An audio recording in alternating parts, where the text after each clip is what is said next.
Hello, my fellow Whovians and subscribers, and welcome to my latest Doctor Who review, where today I review the second story of Doctor Who Series 9, which is another two-part Doctor Who story, Under the Lake and Before the Flood, starring Peter Capaldi as the 12th Doctor.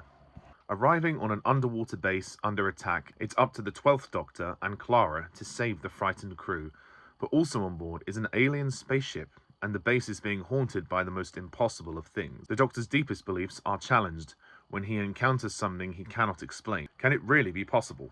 Can ghosts be real? So, Under the Lake and Before the Flood. Well, as you know from my previous review, or rant, Series 9 didn't start out that well, as far as I'm concerned, with the first two episodes. It was a bit rough. I am very delighted to say that this story is absolutely fantastic. This is what Doctor Who is and what it should be, to the best of its ability. It is just a fantastic story, and the first time in a long time in the Moffat era that I felt genuinely scared by the events that were going on. This story is freaky, and I have to say it's one of the most visually outstanding stories you could ever see. The visual effects of this story are absolutely fantastic. The ghosts, or, well, holographic projections, look really realistic, and they look super freaky, and credit to the actors as well who are portraying them, and obviously their eyes are all blacked out, and when they get close to you, oh, it's really chilling. You really do feel the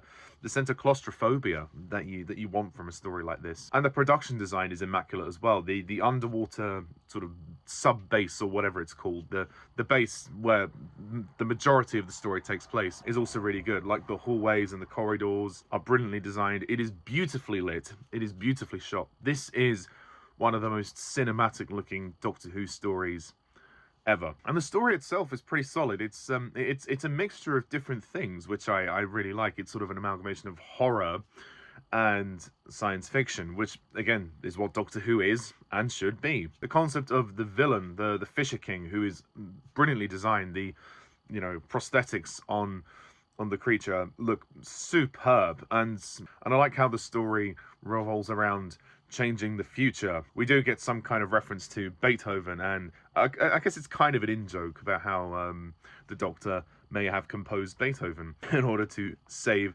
history and keep the future on course. Granted, it's only kind of implied, really, with the beginning of the second part, but it is kind of interesting as well how he just tried to convince Clara that maybe the Doctor had something to do with that in order to change the outcome and reverse engineer everything that was going on. This might be one of my favourite performances from Peter Capaldi. He is great in this story. He really takes control. He really takes command. Once again, I really struggle with Capaldi sometimes to listen to his dialogue. His diction is not the best. He really doesn't speak with a lot of clarity, and sometimes he does mumble some of his lines. But that aside, he is very good in this one, and he's much more confident and displaying much more of the traits that we want from the Doctor. And I love his confrontation with the Fisher King at the end.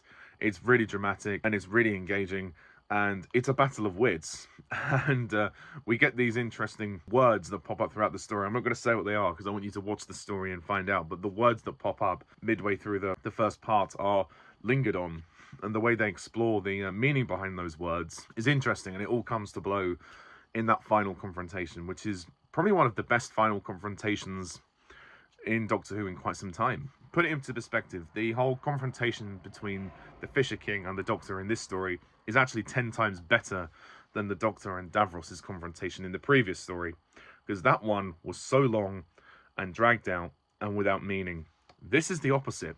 There is so much meaning in this one. There is so much thought that's got into this, and the revelations are interesting, very interesting, and the way this story ends is also very dramatic, which I won't give away any spoilers, but you'd be impressed. We have quite the supporting cast for this one. We have quite a team of people in this underground base, which I guess makes sense if well, spoiler alert, most of them are going to die. It sort of makes sense to have quite a number of them. We have Moran, played by Colin McFarlane, very good.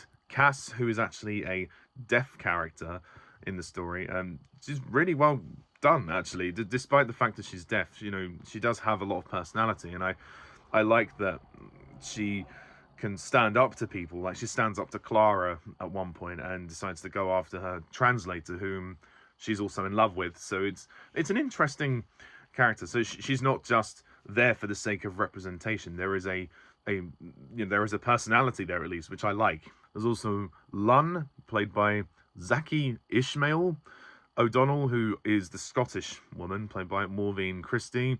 Bennett, who is in love with her, played by Arsha Ali. Pritchard, played by Stephen Robertson. And Prentice, who is the old man with the top hat, who is the first sort of ghost they see. When we get to the second episode, the Doctor, Bennett, and I believe O'Donnell go back in time and they meet Prentice and they find out a bit more about where this all started. The script is written by Toby Whithouse this time, and he does a great job. He really keeps the suspense going, and it's never dull. It's never dull. It's completely engaging and enthralling and freaky. There's one moment which I really love where Cass is she's crouched on the ground and she's sort of like trying to feel her surroundings, and then one of the ghosts is behind her with an axe on the floor, sort of dragging the axe on the floor. And because she's deaf, obviously she can't hear what's going on, but with her senses she can sort of feel when he approaches. That is a genuinely tense and nail-biting moment. This is what Doctor Who should be. This is like a classic psychological horror with a bit of sci-fi in there. This is really, really good. And Jenna Coleman as Clara, actually very good here. I think if Clara had this level of sort of control and not anymore, I think she would have been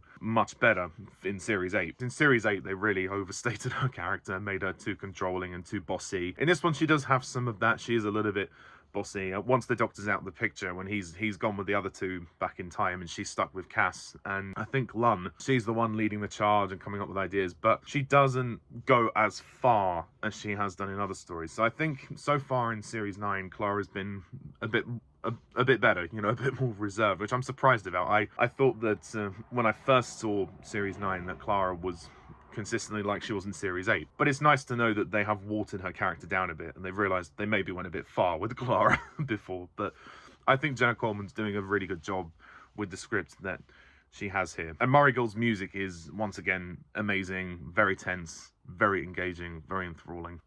I do have to mention, though, the sonic glasses. Yeah, they were introduced in the last story.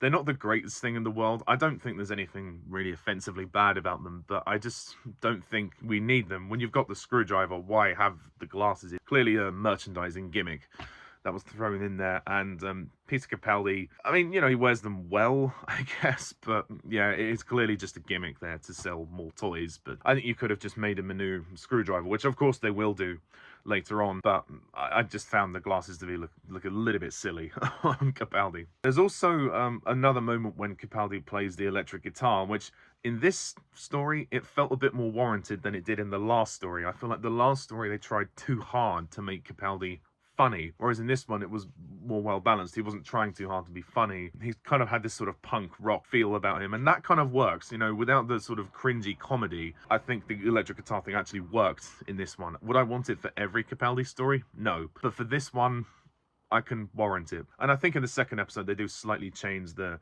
opening title music to have the same music but with a bit of more of a like a sort of a harder rock undertone to the music, which is really, really cool. This story is one that you do have to pay attention to. I mean, there are times I did have to kind of backtrack and think, okay, where are we now? It's a little bit hard to follow in places, but it is really good. And once you get to the end, you're like, wow, that was really well thought out, very clever, very well done, and suspenseful. It's just very entertaining, and it's complicated, but in a way that is understandable. It's complex because there's a lot going on, but the way that the information is laid out in the script is much more clear, much more coherent than some other Moffat era stories, which do tend to go very convoluted. So this is a great Doctor Who story. I really think we've got a classic on our hands. This is probably one of my favorite Peter Capaldi stories ever.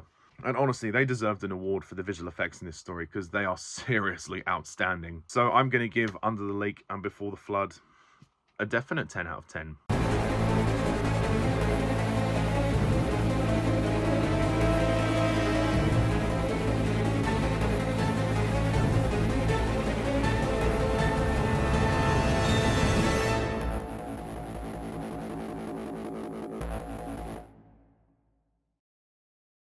It really is amazing. It really is fantastic. And I'm genuinely blown away, actually, because I hadn't seen it for a long time, and seeing it now, it was nice to be surprised. So, the next Doctor Who review is going to be slightly interesting because some people would expect me to review The Girl Who Died and The Woman Who Lived together. I was doing a bit of research on this, and with a bit of help from a friend, Nick Payne, shout out to Nick Payne, we sort of realised that The Girl Who Died and The Woman Who Lived are two separate stories. Technically, yes, they are linked, and obviously they do feature Ishilda, or Maisie Williams, her character.